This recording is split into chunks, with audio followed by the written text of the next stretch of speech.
Ini nih, ada HP flagship baru yang harganya turun 3 juta sendiri setelah 1 tahun berlalu. Xiaomi 12 yang dulunya dibanderol dengan harga Rp9.999.000, kini terjun bebas jadi Rp6.999.000 saja. Dimana untuk saat ini, harga segitu tuh paling dapatnya premium flagship baru, tapi tetap saja fitur-fiturnya nggak setara kayak HP flagship ya guys. Bakal se-worth it apa sih Xiaomi 12 ini setelah turun harga? Dan apa saja kekurangannya dan kelebihannya? Yuk kita bahas di video kali ini.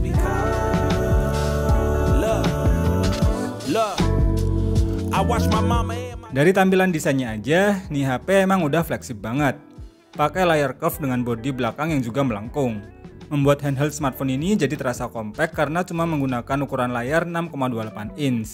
Tapi di balik layar yang sekarang terasa kecil untuk saat ini, terdapat banyak fitur premium yang feel-nya tuh flagship banget. Mulai dari AMOLED display, Dolby Vision, HDR10+, kecerahan layar 1100 nits, membuat layar beresolusi Full HD Plus-nya ini terasa tajam dan enak banget kalau cuma buat muter video YouTube ataupun nonton film streaming online dari Netflix. Didukung dual stereo speaker, tentunya udah pas banget nih buat kebutuhan multimedia on the go.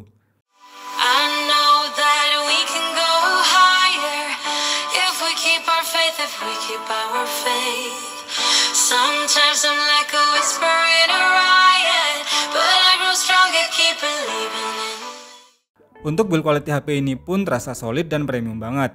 Diproteksi Corning Gorilla Glass 5 di bagian belakang dan Victus di bagian depannya.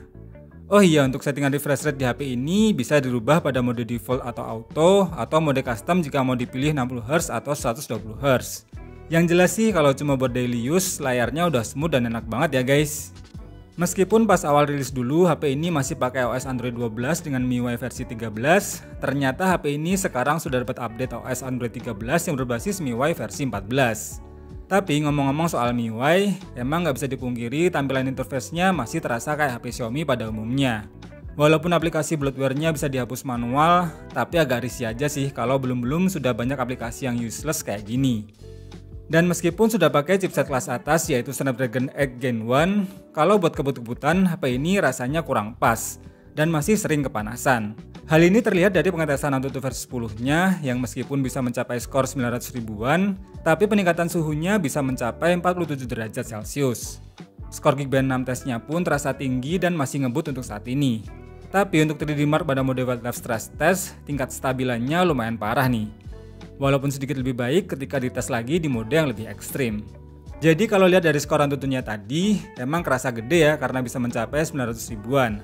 Tapi ternyata untuk stabilan buat menjalankan game berat seperti Genshin Impact, HP ini jadi masih kurang optimal. Walaupun sudah dipaksa pakai settingan 60 fps, tapi performanya masih terasa dibatasi agar HP tidak terasa overheat. Padahal kenyataannya tetap saja cukup terasa panas jika bermain dalam waktu yang lama. Jangankan game Genshin Impact, ini saya coba mainkan game baru yang seharusnya tidak terasa berat pun, ternyata panasnya malah lebih terasa panas nih dibanding game Genshin Impact yang jelas merupakan game penyiksa HP yang sesungguhnya. Ditambah layarnya yang kecil, aslinya HP ini memang kurang pas ya kalau untuk kebutuhan gaming yang kompetitif.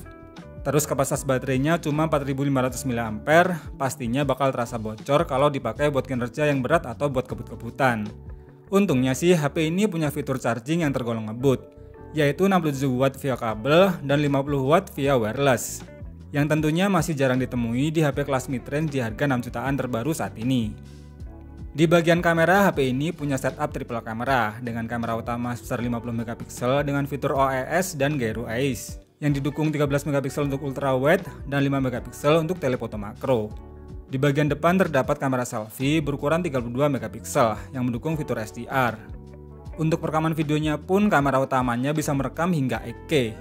Untuk hasil foto di kondisi cukup cahaya masih tergolong memuaskan. Detailnya oke dan tone warnanya lebih terlihat natural.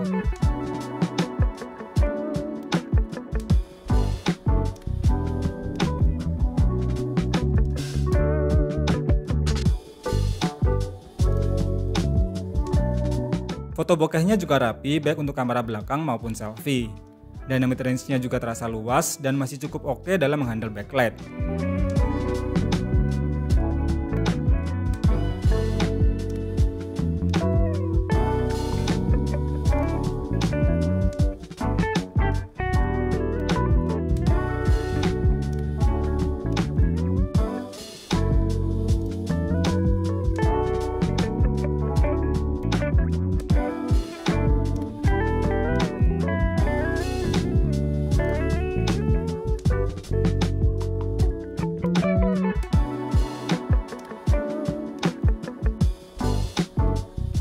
Overall buat hasil fotonya memang kelasnya udah terasa flagship. Begitupun untuk hasil rekaman videonya, berkat dukungan OIS dan dipadukan dengan gyro ACE membuat tingkat stabilannya menjadi lebih smooth.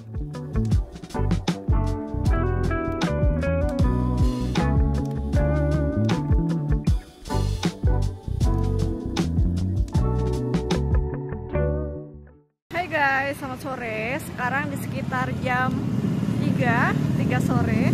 Dan untuk kualitas perekamannya aku set paling maksimal ada di 1080p 30 fps. Dan kebetulan cuacanya nggak terlalu terik ya. Seperti biasa. Gimana nih buat kamu untuk kualitas perekamannya? Kesimpulannya, untuk sebuah HP flagship yang umurnya baru setahun tapi harganya sudah lumayan turun, Xiaomi 12 ini memang jadi terasa worth kalau dilihat dari harga terbarunya saat ini. Namun kalau kalian gak suka HP compact yang tentunya memiliki ukuran layar yang lebih mungil dari HP terbaru saat ini, maka Xiaomi 12 ini bakal kurang pas untuk dipilih. HP mid-range terbaru dengan harga yang sama malah lebih oke jika memang butuh layar lebih besar namun tetap memiliki kualitas kamera yang oke untuk saat ini. Jadi gimana guys menurut kalian mengenai Xiaomi 12 di tahun 2023 ini? Terima kasih udah nonton video ini sampai habis, semoga bermanfaat dan sampai ketemu lagi di video berikutnya.